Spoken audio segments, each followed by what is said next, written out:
Lucas capítulos 10 al 12. Una lámpara, realmente, una de sus grandes funciones es que dé luz.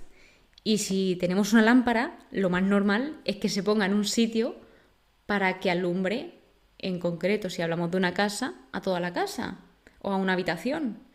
Pero no tendría ningún sentido que tuviésemos una lámpara y la pusiésemos debajo de una mesa o debajo de una cama, es decir, en un sitio donde no se ve la luz.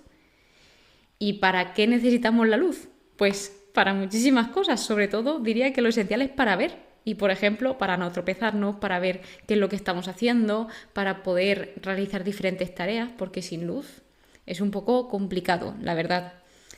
Pues bien, una de las cosas que más se repite es la luz, el ser luz, da luz. Y justo cuando estaba estudiando estos 3 capítulos, el salmo del Evangelio del día era el siguiente: lámpara es tu palabra para mis pasos. Este es el versículo que se repetía y que se decía después de cada versículo en el Salmo. Entonces, lámpara es tu palabra para mis pasos. ¿Qué quiere decir esto? Que la palabra de Dios es luz, que nos hace ver, es decir, aquello que nosotros seguramente no veamos, Dios nos lo muestra con su palabra, porque la palabra de Dios es verdad. Todo lo que Él dice es cierto y lo hace todo para nuestro bien. Él es objetivo, hechos. Así que este es del Salmo 118 y el versículo 105a.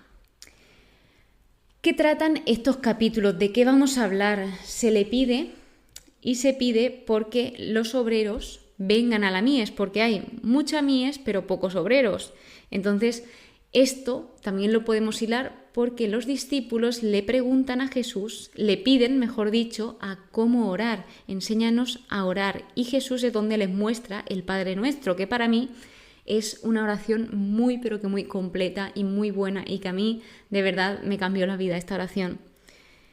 Habla de acción, de movimiento, de que no podemos estar quietos. Fijaos, Jesús es que no para, está en camino y es que va de un sitio para otro, haciendo curaciones, enseñando la palabra, también contestando preguntas, aclarando dudas, respondiendo a aquellos que intentaban pillarlo constantemente.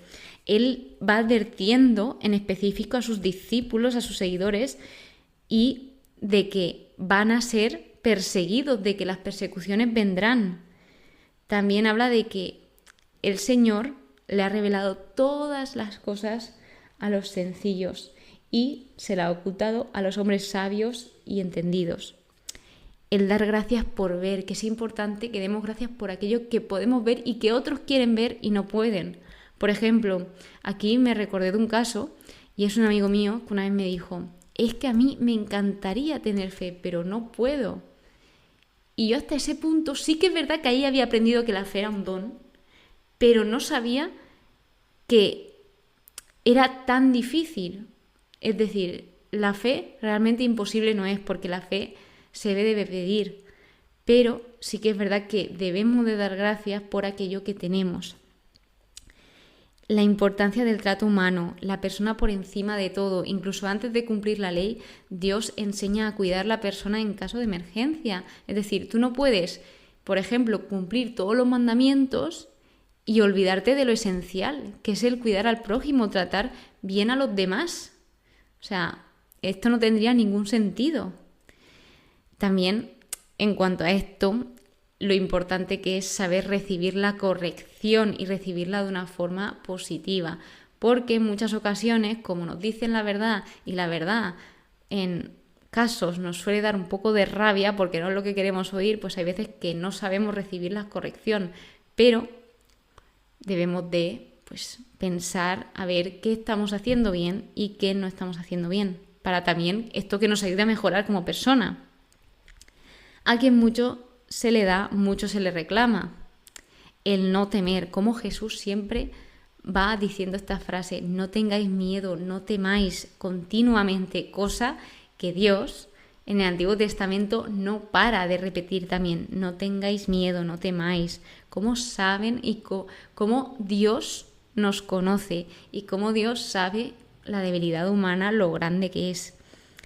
Resalta nuestro valor de que no tenemos precio, de que somos valiosos. Otra cosa que enseña es a confiar en la providencia. Y el confiar en la providencia implica no preocuparse por diferentes cosas. Es el dejar todo en manos de Dios. De Señor, sé que tú sabes mucho más que yo, entonces te dejo esta preocupación, este miedo, esta duda, lo dejo en tus manos. Y os aseguro que Dios sabe lo que hacer. El escuchar y poner en práctica la palabra de Dios. Esto es muy importante. El saber también ver qué es lo que el Señor me está queriendo decir con la palabra. Los ojos son la lámpara de nuestro cuerpo y se nos llama a alumbrar a los demás. Hay que cuidar la luz que hay en nosotros y también se invita a que estemos preparados. No simplemente hay que limpiar por fuera, sino también por dentro. Y esto es un fragmento en que están Jesús y los fariseos, los líderes religiosos, y ellos siempre, pues claro, por fuera iban impecables, ellos se creían lo más justos del mundo, sin embargo, por dentro no eran para nada todos los limpios que estaban por fuera. Entonces se nos llama así a que hay que cuidar nuestro exterior, pero también nuestro interior, que es muy, pero que muy importante. Y también generalmente se enseña a guardar de la hipocresía y de la avaricia. Por lo tanto, vamos al capítulo 10, vamos a indagar un poco más en estos capítulos, donde aquí habla de la misión de los 72 discípulos, que estos no son los 12, estos son, aparte de los 12, Jesús envía 72 discípulos delante de él de dos en dos. Según los estudios, dice que el 12 es la cifra de Israel, por eso estaban los 12 apóstoles, los 12 discípulos, y los 72 discípulos es la cifra de las naciones paganas. La mies es mucha, pero los obreros son pocos. Rogad al dueño de la mies que envíe los obreros a su mies. O sea, aquí no simplemente está diciendo esto, sino que también luego continúa diciendo: andad, mirad que yo os envío como corderos en medio de lobos. Es decir, no es fácil, pero aún así el Señor les está diciendo: os va a suceder esto, sin embargo, andad. Y luego también les dice el cómo ir. Entonces, primero está la oración, el segundo, esa llamada a la acción, andad, y el tercero, el cómo ellos debían ir. Jesús, antes de enviarlos, siempre los preparaba. Por eso él destaca tanto la preparación, lo importante que es que una persona se prepare para cualquier cosa. Es importantísimo. Jesús reprende a las ciudades infieles diciendo que si se hubiesen hecho esos milagros que se habían hecho en esas ciudades infieles, en otras, seguramente se hubiesen arrepentido. Sin embargo, a pesar de todos esos milagros, ellos seguían rechazando el mensaje de Jesús. Me encanta cuando llegan los discípulos y ellos, esos 72 discípulos que le envía, llegan llenos de alegría y contándoles todo lo que les había sucedido. Señor, hasta los demonios se nos someten en tu nombre. Y Jesús les decía: yo veía a Satanás cayendo del cielo como rayo. Ved que os he dado el poder sin que nada os dañe. Ojo ahí. También esto que les decía Jesús era una advertencia contra el orgullo, de que no fuesen personas orgullosas. Continuaba diciéndoles: alegraos más bien de que vuestros nombres están escritos en el cielo. Luego se ve una oración de alabanza al Padre, de Jesús hacia el Padre, donde Él está lleno de gozo bajo la acción del Espíritu Santo. Y dice esto de que Él ha ocultado esas cosas a los hombres sabios y entendidos y se las ha manifestado a los sencillos. Continuando con esta frase, este versículo tan famoso: nadie conoce al Padre sino el Hijo y aquel a quien el Hijo se le quiera manifestar. Aquí se muestra esa relación que Jesús tenía con su Padre. Si Jesús oraba, ¿cómo no vamos a orar nosotros? Dichosos los ojos que ven lo que vosotros veis. Muchos profetas y reyes quisieron ver y no vieron, y oír y no oyeron. El mandamiento más importante, ¿cuál es? El amor a Dios y el amor al prójimo. Que esto se lo preguntó un doctor de la ley, a ver cómo podía heredar o qué había que hacer para heredar la vida eterna. Y Jesús le contesta con esto, con el amor a Dios y al prójimo. Haz eso y vivirás. Y viene una pequeña historia que le cuenta a Jesús para que aprenda esto, y es que un hombre iba andando de Jerusalén a Jericó, donde unos ladrones le robaron y le hirieron gravemente. Entonces el hombre se quedó en el suelo medio muerto. Lo vieron un sacerdote, lo vio un levita, pasaron de largo, Sin embargo, pasó un samaritano, que se suponen que no se llevaban nada bien, se llevaban fatal con el pueblo de Israel, con los judíos, y el samaritano se compadeció de él, se acercó, vendó sus heridas, lo llevó a una posada, cuidó de él y le dijo al de la posada: toma este dinero y si luego él necesita más dinero, o consume algunos días de más aquí en la posada, cuando vuelva a pasar te doy el dinero. Y dice: este es el prójimo, el samaritano, anda y haz tú lo mismo. Vienen Marta y María, donde reciben a Jesús en su casa, y Marta estaba afanosa en muchos quehaceres. Sin embargo, María estaba sentada a los pies de Jesús escuchando sus palabras. Marta como que se indigna y le dice: Señor, ¿qué te parece? Dile que me ayude. El Señor le dice: Marta, Marta, tú te preocupas y te apuras por muchas cosas y solo es necesaria una. María ha escogido la parte mejor y nadie se la quitará. Aquí destaca esa importancia de poner el foco en Jesús, de que sí, hay que servir, hay que hacer cosas, pero también hay que escuchar al Señor y hay que centrarse en el Señor. El capítulo 11 empieza hablando de la oración, de que Jesús está orando, Jesús enseña a sus discípulos cómo orar y la eficacia de la oración. Invita a persistir en ella. Pedid y se os dará, buscad y encontraréis, llamad y se os abrirá. Y dice aquí: nuestra persistencia, esto en el estudio bíblico, no cambia a Dios, sino a nosotros, desarrollando un corazón y una pasión por lo que Dios quiere. ¿Y por qué por lo que Dios quiere? Porque lo que Dios quiere siempre es lo mejor para nosotros.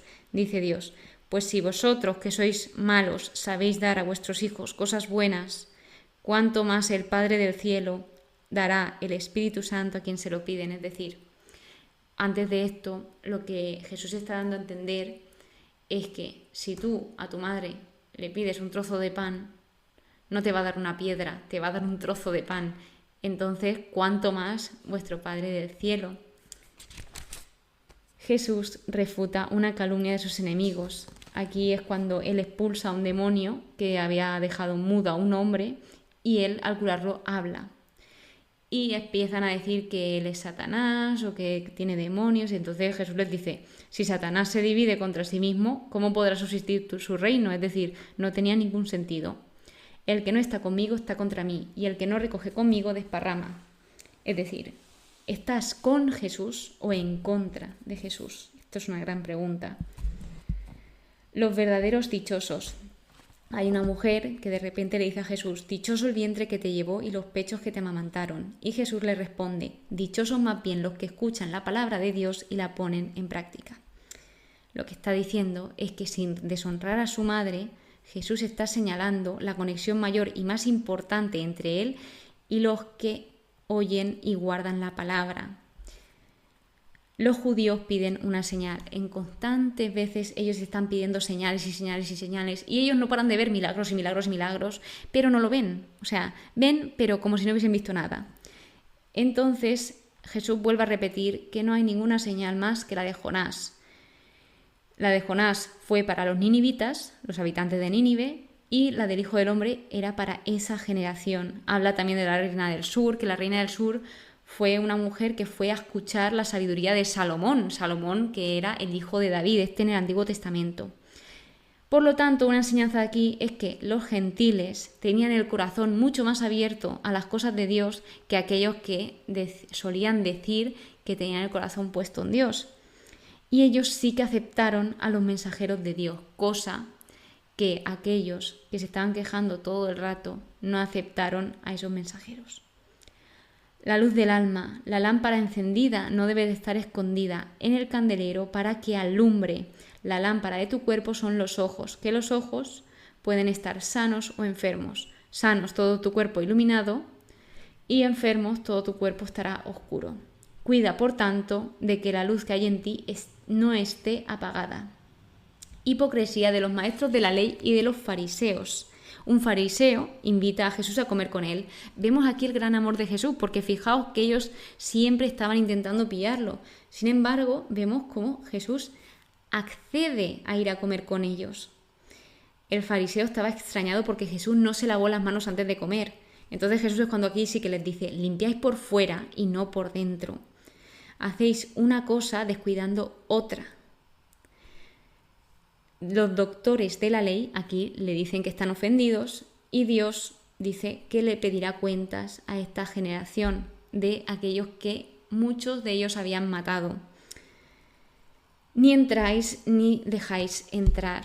Esto pasa mucho, que hay personas que se quedan en medio de un sitio y ni entran ni dejan entrar. Y esto era lo que estaban haciendo los fariseos con la gente del pueblo. Y este capítulo, antes de pasar al siguiente, quería acabarlo con esto que leí. Los líderes religiosos respondieron en manera como muchos lo hacen cuando se enfrentan con la corrección y la verdad de Dios. En lugar de recibir con humildad la corrección, respondieron con acusaciones indignas.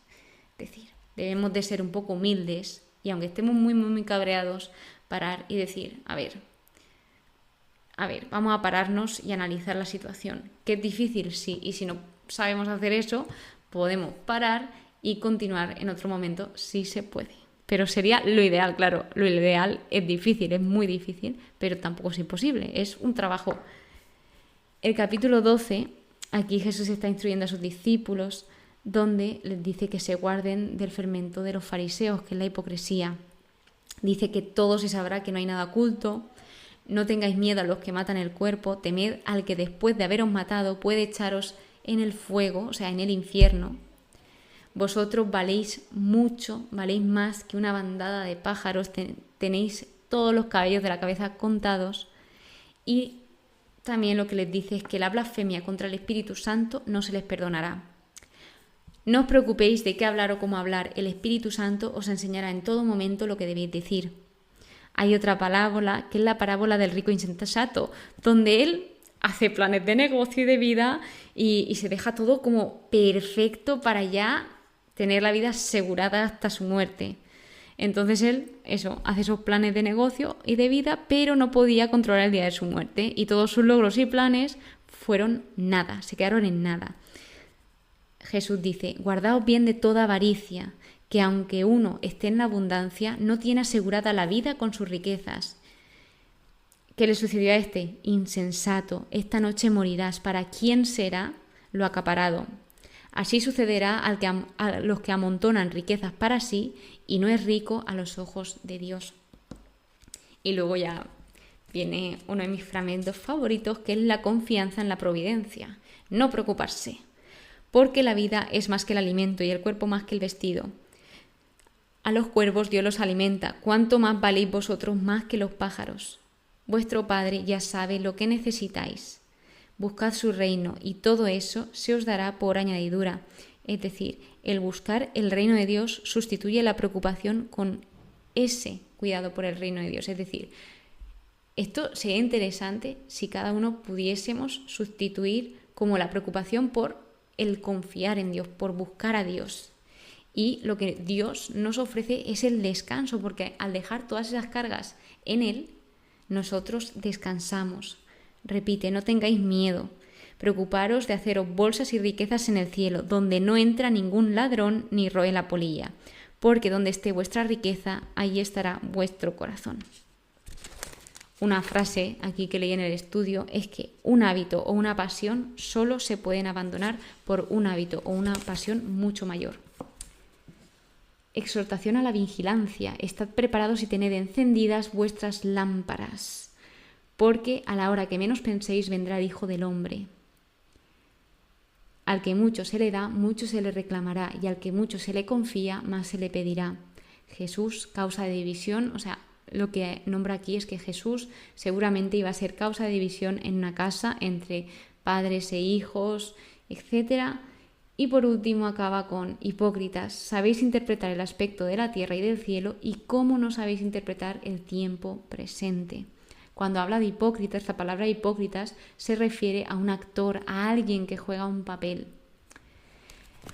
Entonces, pues así a modo de resumen, porque habla de muchos temas, toca muchos temas, son muchas cosas, muchas lecciones, por eso ahora me ha dado por hacer esos resúmenes al inicio de todo aquello que más se me ha quedado, que más he aprendido.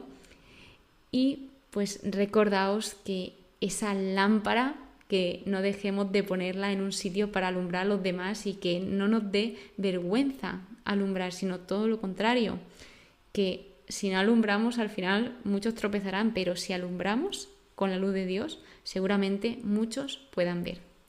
Muchísimas gracias por estar aquí, muchísimas gracias por escucharme. Espero que pases muy, pero que muy buen día y que Dios te bendiga.